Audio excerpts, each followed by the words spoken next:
রামধনু তৈরি করা যায় ঘরে বসে। অনেকে ইচ্ছা করে রামধনু রাখার, তো আমি কি করেছি, এক বাটি জল নিয়ে নিয়েছি, দেখো পুরো এক বাটি ভর্তি করতে হবে। আর দেখো একটা আয়না আছে, আমি আগে প্রয়োগ করে দেখেছি এটা হয় কি না। হ্যাঁ, একটা আয়না আছে, তো আমি এবার ডোবাবো এতে।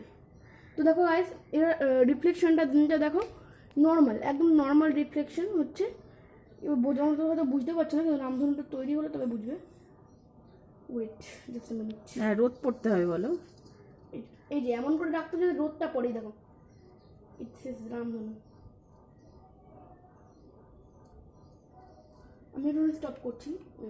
এই দেখো, ভীষণ ভালো দেখা যাচ্ছে।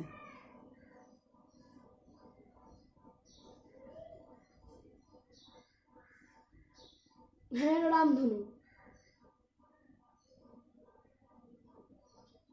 এটা খালি চোখে ক্যামেরায় কেমন উঠছে জানি না, খালি চোখে খুব পরিষ্কার বোঝা যাচ্ছে।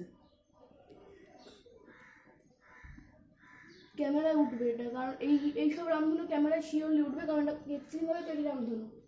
দাদা একসাথে নিতাম, জল আর এটা একভাবে নেওয়া যাবে কি?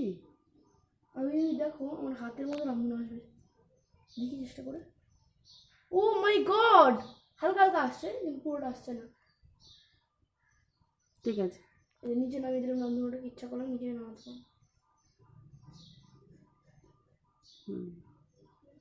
তো টাটা গাইস, বাড়িতেই ট্রিক্সটা একবার করে দেখো, যদি ভালো লাগে লাইক করো, শেয়ার করো, কমেন্ট করো, চ্যানেলটাকে সাবস্ক্রাইব করো।